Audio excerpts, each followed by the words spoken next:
اولین قدم اولویت بندی متن هاست که بررسی صورت سوالات هر دو متن رو در این آزمون دو متنی و اولویت دادن به متنایی که سوالات بهتر و حجم مناسبتری نسبت به اصطلاح متن دیگه دارن. البته باز گفتم حجم اولویت بعدیه، اول نوع سوالات اهمیت دارن. خب بریم در این مورد این آزمون ببینیم چی میشه. سریع صورت سوالات رو فقط نگاه میکنیم. ممکنه دانشجو بگه من یادم میره، نمیدونم الان من چجوری بفهمم 4 تا متن رو برم متن اول کلا یادم رفته. مهم نیست. شما قراره چه بکنی؟ شما صورت سوالات رو هر متنی هم میخواستی جواب بدی همین کارو میکردی، صورت سوالاشو نگاه میکردی، علامت روی صورت سوالا میذاشتی، تمرین جلسات قبلمون یادتون نرفته و بعد حالا مشخص میکردی چه نوع سوالاتی داری. تو این مرحله خیلی معنا کردن مهم نیست، بعدها شاید مهم بشه ولی الان مهم نیست. پس الان هم اصلا نگران نباش. شما همون قدم اول همه متناتو بردار. اصلا فرض کن این متن الان اولویت هم نباشه، اولویت 4 هم پیدا بکنه، موقعی که نوبتش شد تو بری سراغش چه اتفاقی افتاده؟ تو از قبل یک بار صورت سوالاشو دیدی و علامت روی صورت سوالاش گذاشتی، برای همینم مرحله اول تو گام تو طی کردی و حالا باز یه قدم جلویی. حالا فقط میری سراغ این که با توجه به کلمات مهم حالا اسکن تو توی متن انجام بدی. پس نگران نباش. الان میدونم شاید براتون یه ذره عجیبه، برای همینم 2 متن انتخاب کردم که ذره تمرین کنید، یاد بگیرید تا حالا بعد سنگین تر بشه. ولی نگران این موضوع نباش. سریع صورت سوالاتو بخون. برای مثلا یه آزمونی که مثلا فرض بفرمایید 30 تا سوال داره، تو صورت همه سوالاشو بخوای یه بار بخونی، یه دایره بکشی، تهش 2 دقیقه نباید بشه. چه کار مگه میخوای بکنی؟ همینجا با هم دیگه برای این 3 تا امتحان میکنیم، یه تایم هم بگیری ببینید چقدر میشه. A paragraph preceding this passage probably discussed. بله preceding this passage یعنی قبل از این متن. سوال خوبیه چون گفتم به شما جزو سوالای مناسبی است که پاراگراف یا بخش اول متن باید بخونی. underline word cherish تو میخواد ازت و passage people. بله کلمه کلیدی. یعنی 3 تا سوال تهش واقعا 10 ثانیه هم نمیشه. حالا من اینجا توضیح دارم میدم زمانش رفته بالاتر. شما 10 ثانیه بگیرید 3 تا سواله. 30 تا سوال 10 برابر اینه، میشه 100 ثانیه، میشه 1 دقیقه و 40 ثانیه، نه 2 دقیقه، نه 2 دقیقه و نیم. چه کار میخوای مگه بکنی؟ انقدر برای خودمون پیچیده‌اش نکنیم.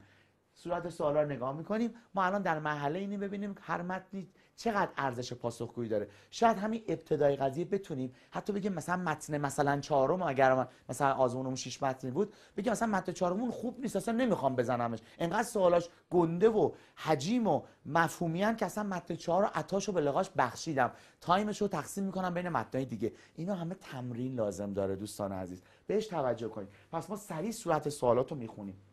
صفحه بعد بریم سراغ سوال آندرلاین ورد دیر. سوال بسیار عالی، مرجع زمین میخواد. rather attitude toward companies investing in their home countries. البته این نوع سوال خاص رو بیشتر امروز براتون توضیح میدم. what is the writer's attitude یعنی حالت و نگرش نویسنده نسبت به یه موضوعی. حالا اینجا جالبه که یه موضوع داریم companies investing in their home countries. و سوال ششم متن اول which of the following best describes the organization of the passage. سوال مفهومیه. سریع به متن دوم میریم. ببین متن رو الان کار نداریم، صورت سوالاش که اتفاقا برتا این آزمون متن 2 سال 94 تون بود، اون متن اولتون متن 4 سال 93 بود که این دوتا رو با هم تلفیق کردم. سوال هفتم The passage states that education systems بله came into being، این کلمه کلیدی، و people که در ادامه جملهش به عنوان کلید بعدی اومده. سوال هشتم It is stated in the passage that the United Nation بله کلمه کلیدی داریم. سوال نهممون میگه which of the following question is not رو یادت نره، همیشه منفی سازا رو علامت بزن، 1% خطا کنی یک سوالت میپره. answered by the passage بله سوال مفهومی یا سوال میشه گفت کلیت متن مورد نظر، میگه به کدومی که از این سوالات زیر متن جواب نداده یا جوابی براش ارائه نداده، باید اطلاعات از متن داشته باشیم. این سوال فعلا انتخاب ما نیست. سوال دهم others مرجع ضمیر عالیه و the paragraph following the passage. این هم سوال جالبیه. به جای که بگه پاراگراف قبل از این متن چی میگه، داره میگه پاراگراف بعد از این متن چی میگه. همونجوری که جلسه قبل براتون توضیح دادم، در این جور موارد اگر پاراگراف قبل از این متن میخواد خط اول یا جمله اول متن رو میخونی، اگه پاراگراف بعد از این متن میخواد خط آخر یا جمله آخر متن رو میخونی. چون مکان مشخص داره، این هم سوال مطلوبی محسوب میشه. نهایتا این 11 سوال که یه 6 سوال و یه 5 سوال بودن، طبیعتا برای ما خیلی میخواستن وقت بگیرن، فوقش میشدن مثلا 30-40 ثانیه، بیشتر نمیشدن. این 30-40 ثانیه رو ما داریم سرمایه گذاری میکنیم. الان تقریبا یه چیزایی از این اتفاق دست ما رو گرفت. ببینیم چه اتفاقاتی افتاده. نگاه کنید متن اول شما سوالاش این بود. سوال اولتون جمله اول متن میخواست، پاراگراف قبل از این متن سوال خوبی بود. چریشت سینونیم سوال خوبی بود. سوال 3 پیپل کلمه کلیدی داشت. سوال 4 مرجع ضمیر خیلی خوب بود. سوال 5 میتونم کلمه کلیدی داشت در مورد نگرش نویسنده به اون موضوع خاص و سوال 6 صرفا مفهومی بود. از 6 سوال 5 سوال مناسب داشت این آزمون و میشه گفت یک متن مطلوب محسوب میشد. اما متن دومتون سوال هفتمش بله کلمه کلیدی داشته. Education system came into being و people could. سوال هشتم هم کلمه کلیدی خوب داره. سوال نهم ولی سوال مفهومیه. سوال دهم مرجع ضمیره و سوال دهم هم اتفاقا بله کلمه کلیدی داره و جمله آخر متن میخوام. این هم 4 تا سوال خوب داره. از 5 تا 4 تاش خوبه. خب اگر ببینیم متنمون رو نسبت حجم متنمون تقریبا معادل هم بود. اما خب طبیعتا حالا با این شرایط که متن اول 5 سوال خوب داره و متن دوم 4 سوال خوب، خب در اینجا اتفاقی که میفته تو این دو تا متن ما همون ترتیب خودش رو رعایت میکنیم. متن اول اولویت بالاتر داشته و متن دوم اولویت پایینتر. اگه این دو تا متن جابجا بودن میتونستیم اولویت رو جابجا کنیم، یعنی اول متن دوم بزنیم بعد متن اولو. پس ببینید نگاه ما به ابتدا در متن ها میتونه برای ما زمان بخره. میگم اگر مثلا خدای نکرده یه نفر بی توجه به این موضوع بکنه بره سراغ متنی که سوالات مفهومی زیاد داره یا سوالات دشوارتر داره وقتش رو تلف بکنه، خب چیزی عایدش نمیشه، فقط استرس عایدش میشه که ادامه مسیرش هم از دست میده. حتی اگر اون سوالای سخت رو جوابم بده هزینه 2 یا 3 متن رو هزینه کرده و داده به یه متن که جواب بده. هیچ جایزه‌ای نداره این قضیه و بیشتر به نظر من نوعی از اشتباهات بزرگیه که داوطلب بتونه تو جلسه امتحان مرتکب بشه. شما جزش نباشید. خب اما بریم سراغ حالا بررسی. اولویت اول متن شماره 1. خب حالا دیگه همه روش‌های درک مطلب به جای خود باقی است و ما بر اساس اصول درک مطلب میریم جلو. بله حالا دیگه ببینید متن رو نگاه کردیم، یه حجم مشخص داره و حالا دیگه ببینید اون گام قبلی رو ما انجام دادیم. صورت سوالاتمون الان دایره‌اش خورده و گام های انجام ما کاملا اینجا مشخصن. گام اول خواندن صورت سوالات پیش‌نهاد انجام شده و گام دوم طبقه بندی سوالات میشه که اونم عملا انجام دادیم. متوجه شدیم که این آزمون این متن چه نوع سوالاتی داشت. این 6 دسته سوالو داشته، 5 تا کلید واژه‌دار، یه دونه مفهومی. اینا قبلا انجام شده. ببینید الان جلوییم، هیچ نگران نیستیم که چرا اون وقت رو گذاشتیم اونجا. و حالا گام سوم اولویت بندی که بازم به نوعی انجامش دادیم. ما متوجه شدیم که از بین این 6 تا سوال 5 تای اولش سوالای خیلی خوبی بودن و عملاً برای ما اینها اولویت پاسخگویی دارن. حالا ادامه این مسیر رو میریم. یادداشت برداری از کلمات. یادمون نره اگر سوال الان معمولا متن اول سوالاش کنار خودش میفته، ممکنه متنای بعدی ان که گاهی مثلا سوال اون طرف صفحه است متن این طرف صفحه، گاهی یادداشتی برمی‌داری یا همون دور سوال یا کلمه کلیدیش هم خط کشیده باشی همین حکمو داره. اینو قبلا تذکر دادم، دارم تکرار میکنم که جا بیفته براتون. عملا حواست میخوایم به هر وسیله جمع باشه که حالا تو اسکیم و اسکن و جستجوی تو متن دنبال چی داریم میگردیم. بالاخره اگر کسی حتی سوالا زیر متنش هست ولی توجهش رو جلب نمیکنه یا حواسش پرت میشه، میتونه کوچولو کنار متنش هم یادداشت کنه که در هنگام مرور یه نیم نگاهی به اونا بندازه. ولی نهایتا با تمرین همون سوالات دایره هم دورشون کشیده باشه. حتی توصیه میکنم با رنگ دیگری در سر جلسه این کارو بکنید، مثل قرمز، مثل سبز، یه چیزی که چشمتون ببینه نسبت به مشکی متفاوت باشه، باز نتیجهتون مثبت‌تر خواهد بود. خب یادداشت برداریمون رو میکنیم. این موجودات رو میتونیم کنار متنمون یادداشت کنیم یا نه همون دایره هاشون رو اکتفا کنیم در صورت سوالات. و حالا ادامه مسیر بحث اسکیم و اسکنی بود که سطحی خوانی متن بود و علامت گذاری کلمات مهم در متن که حالا تا به اینجا اگر بخوام خدمت شما بگم ما تا اینجا یه 30-40 ثانیه اول برای خوندن هر دو تا متن صورت سوالاشون وقتمون رو گرفت و الان متن اول رو اولویت بندی کردیم. اینجا هنوز هیچ زمانی خرج نکردیم. ما قشنگ میدونیم که مثلا یا اصلا فوق فوقش 20 ثانیه 30 ثانیه وقت بیشتر صرف کردیم کلمات مناسب اون رو کنار متنمون یادداشت کردیم.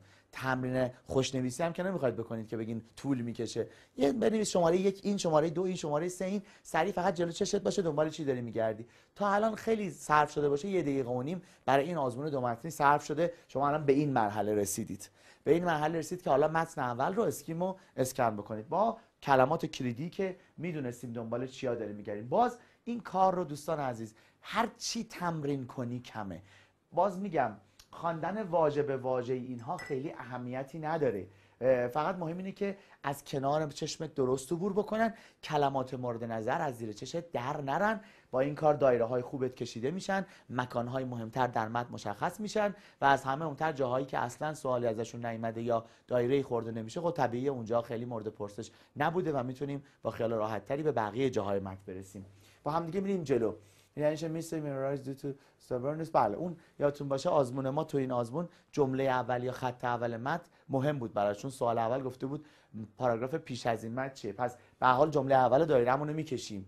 ببینیم جلوتر، چون چریش تو به عنوان کلمه مترادف از ما خواسته که علامتش هم میزنیم، عملا این تیکه میتونه برای ما اصلا از ابتدای متن تا این نقطه جالب باشه. یعنی تقریبا 2 خط اول متن احتمال قوی باید کامل بخونیمش، خیلی هم حسن داره. هم شروع متن رو میخونیم، یک ایده ای از کلیت متن دستمون میاد، هم بالاخره باز یک کمکی به سوال یکم میکنیم، یه خود بیشتر میخونیم که اطلاعات بیشتری کسب بکنیم نسبت به ببینیم پاراگراف قبلی چی گفته که به این رسیده. و در ضمن چریشت هم در اینجا اهمیت برای ما داره که اونجا علامت خورده. به همین ترتیب شما میرید جلو و این قضیه رو به همین شکل، همونجوری که میبینید من دارم با شما صحبت میکنم، اما نهایتا حواسم به اینه که کلماتی که در سوالاتمون مورد نظر بودن از زیر دستم در نره. پیپل اینجا اومده، یه جایی از آزمونامون بود، یه جایی از سوالاتمون بود. حواستون به این نکات خیلی جمع باشه. بله thousands of بله fingerprint is finance emphasis causing the tendency most. بله بسیار. اینوست رو اینجا داریم که پرسیده بودی که از سوالاتمون در مورد سرمایه گذاری نمیدونی هم بگو اینوست. diversification good for majority of both American to بله هم این تیکم به حال country they live in بود و اینجا هم باز نمونهش رو داریم. اینوست هم اونجا داشتیم، اینجا هم نمونه هوم کانتری رو داریم و کلمه دیر هم که خودش علامت گذاشته بود برامون. و ادامه مسیر هم میریم جلوتر. spend decision during a boom years the companies بله و people هر دوشون اینجا به نوعی آمده بودن. و نهایتاً حواستون به این نکات باشه. حالا من چون در هنگام درس هستم طبیعتاً اون تمرکزی که شماها موقع انجام تمرین طبیعتاً رو طبیعتاً موقع صحبت کردن ندارم. شما که نمیخواید اونجا با کسی صحبت بکنید، هیچ کلمه‌ای مثلا اینجا پیپل یه لحظه از زیر چشم من در رفت، شما نباید از زیر چشم در بره، چون شما طبیعتاً داری تمرکز میکنی که هیچ چیزی از زیر دست در نره. دقت داشته باش، شما باید به این تصویر برسید، یعنی علامت گذاریاتون کامل و دقیق باشه. هیچ چیزی که به سوالا ربط داشته باشه و تو علامت نزده باشی نباید وجود داشته باشه. باید همه چیز رو علامت بزنی. از علامت زدن زیادم نترس، بعداً زیادیاشو میریزیم دور. درست شد؟ الان ما به این قسمت رسیدیم. همینجا نگاه کنید اتفاق جالبی که افتاده. یه جاهایی از متن ببینید خب مورد پرسش نیست، عملاً خطی کشیده نشده. و مثلا در مورد یه سوالی که هم کلمه اینوست رو پرسیده بود، هم کانتری و هوم کانتری و هم کامپانی، دیدیم که کلمه کامپانی و هوم کانتری و اینوست با هم اومده بود. طبیعتا الان من بخوام انتخاب بکنم، باز اینا تجربیاتیه که کم کم وارد کار شما در پاسخ دادن به سوالات میشه. خب بین این دو قسمت ما اول سراغ اون جایی میریم که بیشترین کلمه کلیدی ما متمرکز هستن. اونجا یا کلمات کلیدی اصلیمون متمرکز هستن. طبیعتا بحث سرمایه گذاری و در کشور خانگی تو اون سوال خیلی کلمه در اصل مورد پرسش تر و